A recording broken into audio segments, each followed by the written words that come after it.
Sabi sabihin, yung lahat ng makaka-capture niya na sound, yung mga chismisan ng kapitbahay, minsan nasasagap, yung sa mga budol-budol sa mga kahera, yung mga chismisan ng mga empleyado ninyo na nagchichismisan ng boss nyo.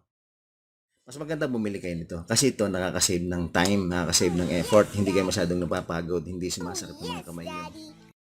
Kailangan, huwag nyo sasaksakan siya ng 24 volts. Baka kami na nagkabaliktad, nagkapalit 24 volts pala. Tama na yun.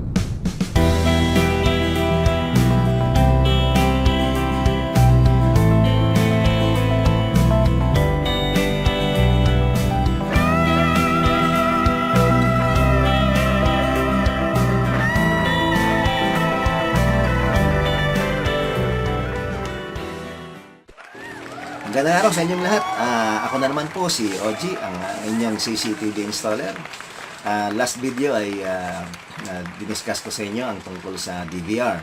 For today's video ay didiscuss ko naman sa inyo ang tungkol sa NVR o yung tinatawag na Network Video Recorder. Didiscuss ko rin sa inyo kung anong similarity yung pagkakapareho ng NVR at DVR, pati na rin yung pagkakaiba. At pati na rin po yung advantages and disadvantages ng NVR at saka DVR. Whether yan ba ay presyo, yan ba ay kung alin mas madaling gamitin, alin ang mas matibay, alin ang mas user-friendly. Basta, kumbaga sa parang pagsasabungin natin. Okay, so, pero bago ang lahat, huwag niyong kalimutan, yung mga bago dito, na kapapanood lang ng video na to, meron tayo dyan, subscribe kayo, meron dyan subscribe button. Pakiclick po muna yan kung kayo bago dito. At huwag niyo kalimutan, i-click din yung notification bell para naman sa mga susunod na video ay ma-notify kayo. Anyway, siguro napapansin din ninyo na lalo na doon yung mga advanced user, yung marunong na, yung may alam na baka sabihin ninyo ay parang masyadong basic hindi ni-discuss ko. Sa totoo lang, ang dahilan niyan kung bakit medyo basic muna tayo nagsisimula. Kasi para naman todo sa mga newbies, kawawa naman yung ating mga kaibigan, yung ating mga interesadong mag-aral ng CCTV na kumbaga zero ang alam, tapos tuturuan kagad natin ng advance, hindi rin nila matutunan. So, hindi yun ang tamang procedure. Dapat talaga magsimula muna tayo sa basic knowledge. Tapos, itong matutunan nila sa basic, ito yung magiging foundation nila para do sa next advanced tutorial. So, yun talaga yung tama. Kumbaga, dadaan ka muna sa grade 1 bago ka gumraduate ng grade 6. So, yun. Ngayon, in fairness naman doon sa mga advanced na marunong na talaga, ay ito naman ang masasabi ko. Kasi in between, somewhere along the duration ng video, meron akong mga tips and tricks. Baka mamaya, pag in-skip nyo, ma-miss nyo yun. O paano? O di sayang naman. So, hopefully sana, yung lahat ng tips and tricks ko, alam nyo na rin. So, which is hindi naman possible. Posibleng kung talagang marami na kayong alam. Kumbaga, parang passing by na lang. Ngayon, hindi natin masabi kasi ang mga tinuturo ko ngayon ay yung latest trend. Kumbaga, yung experience ko ngayon, anong year ngayon? Month, April 17. Today is April 17, 2020. Yung ibang mga mapapanood nyo na video ay hindi ko naman sa dinidiscredit sila. At actually, nanonood din naman ako ng video ng iba. Yung kasing yung iba, ang application nun ay yung mga sinauna pa. So, kumbaga, ang lahat ng bagay ay na-update. Ang lahat ng bagay na-upgrade. Ngayon, kailangan sumabay tayo. Kasi kung ang ating alam ay yung sinauna pa rin, di may iwan tayo. So, yun yung aking naging principle dati na in order to stand out, kailangan lagi kang updated. So, ibig sabihin, to cut the story short, ang mga tinuturo ko ay yung present day knowledge, present day information, present day updates and upgrades, and present day experience namin. Yun ang importante. Hindi niya makikita yun sa libro or kasi maaaring hindi niya makita. So, maswerte kayo dahil ngayon, sa video na ito, pag manonood kayo, talagang makikita ninyo. Ngayon, kung merong mga bagay na hindi nyo, na gusto nyo ma-discuss ko, na hindi ko na-tackle during the video, meron tayong comment section sa baba. So mag-comment kayo at pilitin nating i-discuss sa mga susunod na video. Okay? So everybody happy? Mga newbies and advanced user, mga interesadong tao, mga gustong mag-repair lamang, mga pansariling kabit na kaya namang bumili pero hindi naaasa sa mga installer. Para sa inyo lahat ang video ito. Okay? So, ano pa hinintay natin? Discussin na natin ang tungkol sa NBR. Okay? Let's go! Okay, so ngayon ay NVR naman o yung tinatawag na Network Video Recorder. Okay, so actually nakita nyo na ito doon sa last video. So, pakita ko lang ulit sa inyo. Yan. So, mapapansin nyo, meron siyang mga, actually hindi naman siya sulat. Parang ano siya eh. Ano bang tawag dyan? Yung parang nakaukit ba? Yan.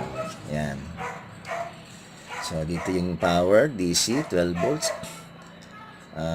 Huwag nyo kalimutan, huwag palitan ng iba, kailangan 12 volts. Otherwise, alam mo nyo na mangyayari. Ito naman sa network, yung sa LAN, Local Access Network. Ito naman yung sa BGA, yung display cable para sa mga PC monitor. Pwede rin yan sa TV kung may BGA input port ang TV nyo. Ito naman yung sa audio, mapapansin nyo, ang nakasulat ay mic. Yan.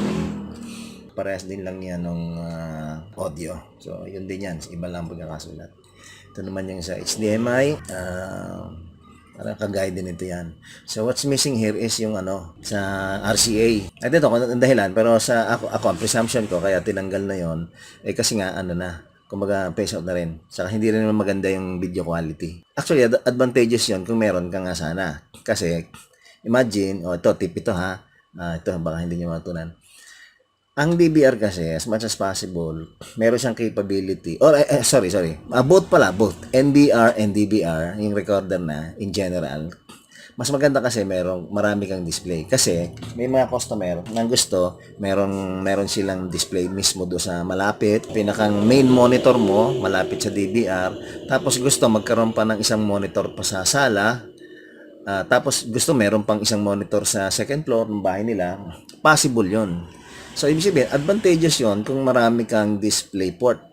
Kasi marami kang di-displayan. Ngayon, yung meron siguro later sa ibang panahon, may video pa rin akong pwedeng i-discuss na tungkol doon sa pagpaparami ng display. Actually, hindi ito limited sa halimbawa, 2 display lang, 3, 4, 5, kahit hanggang ilan, kaya. Kahit hanggang 10 display monitor yan, pwede yun. Yun nga yung may sikreto tayo na pwede kong i-share sa inyo kung paano ko gagawin yun Siguro sa mga future videos yan. Kaya huwag nyo kalimutan mag-subscribe kayo para malaman nyo.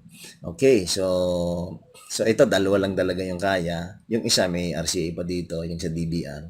Kaya mas maganda yon kung tutuusin. Pero wala nang gumagamit na rin nun, malabo na nga. Anyway, so itong USB naman, mapansin nyo isa. So, actually, lahat ng NVR, DVR, 2 lagi USB. So, itong model na ito, which is yung Dawa ito, ay nasa unahan. Yan. So, each other, pwede dito yung mouse, tapos yung mga USB flash drive na pagsasaban nyo, doon naman sa likod. Or pwedeng kabaliktaran, pwede sa kabilang, sa likod yung mouse, dito naman sa una yung USB flash drive. Either, pwedeng magkabaliktad yun. So, yan, meron tayong indicator, LED indicator sa power. Ito naman siya kung may internet. Tapos, ito naman yung sa hard disk kung nagre-record. Ito tips and tricks uli ito Ito kasi may dahilan. Minsan, pag hindi yan umiilaw, ibig sabihin yan, wala kayong record. Or, sira yung hard disk nyo. Or, disconnected yung hard disk nyo sa loob. So, yun ang mga posibleng dahilan. Ngayon, anong mangyayari pag wala kayong record? Di kalahati lang kalahati lang ang pakinabang nyo sa CCTV nyo. Live lang. Paano kung kailangan mo ng ebidensya, ng record, ng footage? Wala na. So, kailangan lagi kayong nakabantay dyan. Kailangan laging umiilaw yan. Bukod pa, yung pag tinitingnan nyo sa monitor, may nakikita kayong record. Pag nag-playback kayo, meron kayong napapanood. So, importante. Ito naman ay yung sa network naman. Siyempre, pag yan ay nawalan ng ilaw, yung sabihin, it's either bunot or wala kang internet. Or pwede naman, intentionally, kung halimbawa may pumasok sa bahay nyo, pinutol ang internet nyo. So, I'm not giving that idea doon sa, alam mo na, yung kung sinong gustong mamutol. Pero, ang ibig sabihin, tayo, dahil alam na natin, may mga possibility ganun ang gagawin. Yung mga network natin, itatago natin. Yung mga cable natin, tatago natin para hindi nila makita. So, again, meron tayong sa mga susunod na discussions, meron akong babanggitin tungkol doon sa mga pagkakabit ng mga cable. Yung cabling na tinatawag. So, mahaba pag masyado kung pinagsama-sama. Okay, so ito naman power. Sige, malinaw. Pag walang ilaw yan, walang power. O most likely, walang display. Okay, so maganda rito sa DVR ng Dawa, NVR ng Dawa, pati yung DVR nila. Ang maganda rito, meron siyang fan. Yan. So, hindi lahat meron. Yung iba kasi wala. Pero sa totoo lang, yung mga bagong labas ng mga NVR, DVR ngayon can withstand high temperature. So, hindi nyo kailangan ilagay ito sa air condition room. Actually, makakasurvive siya kahit wala. Pero since na may fan siya, dagdag dagdag pampahaba ng buhay. Kasi pag nag-overheat ito, masisira din. Lahat ng sobra, masisira. So, ibig sabihin, dapat, mas maganda, hindi siya nainitan, makakatulong, hahaba ang buhay. Pero design siya na tumagal talaga. Hindi siya basta-basta nang sira. Depende na lang siguro sa brand. Kasi meron talagang brand na talagang mabilis masira. So, yun, hindi tayo masyadong specific sa brand kasi wala naman tayong dinadalang brand sa ngayon eh.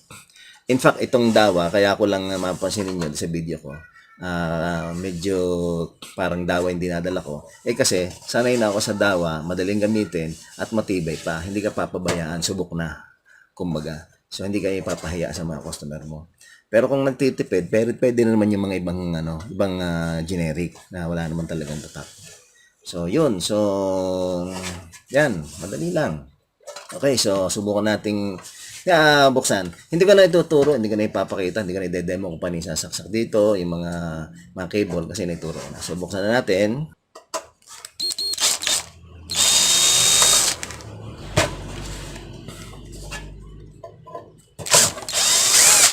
Tingnan niyo, ang bilis magkalas.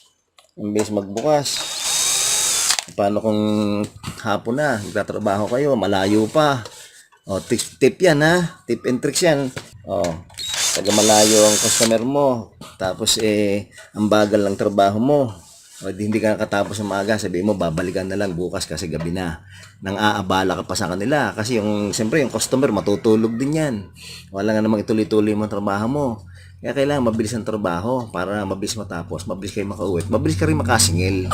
Yan ang number one. Kailangan mabilis ka makasingil para pera na kaagad, kumbaga.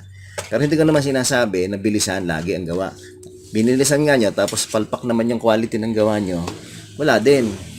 So, babalik kayo. Ano mangyayari? Back job. Ay, di ibig sabihin sasabihin, hindi ka marunong maggawa kasi back job. Tapos, magagastusan ka pa pagbalik. Sa halip na nakapagawa ka na sa ibang project, hindi ka makapagawa kasi back job. So, as much as possible, laging may quality ang gawa nyo. Laging matibay, laging maayos, laging maganda. Hindi yung parang basta na lang na nakapagkabit. Hindi pwede. Kailangan magkaroon din ng quality ang gawa nyo. At the same time, kailangan mabilis din. Kaya yun ang sikreto, yan ang pagsamahin nyo. Kailangan mabilis kayo magtrabaho.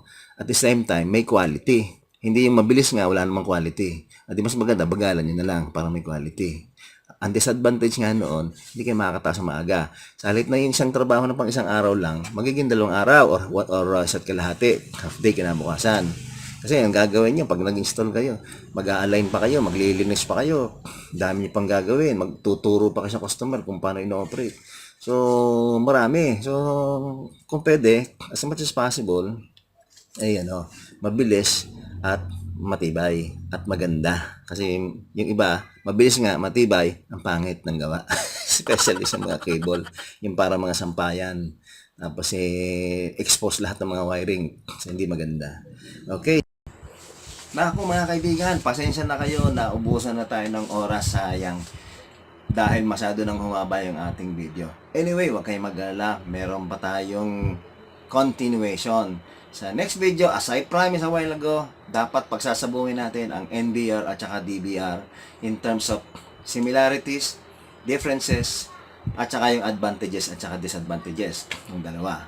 So, ibig sabihin, mas malalim na pag-aaral ang gagawin natin, mas malalim na pagpapaliwanag. Maraming side stories na isisingit ako na siguradong kapupulutan ninyo ng aral ba? Na tsak na magugustuhan ninyo. So, hanggang dito na lang muna at till next video, stay home, stay safe, hindi pa rin flatten ang card, hanggang April 30 pa ang ating quarantine, at huwag kayong mag-inip, tsaga-tsaga lang, makakaraos din tayo, and God bless. Okay po, maraming salamat po.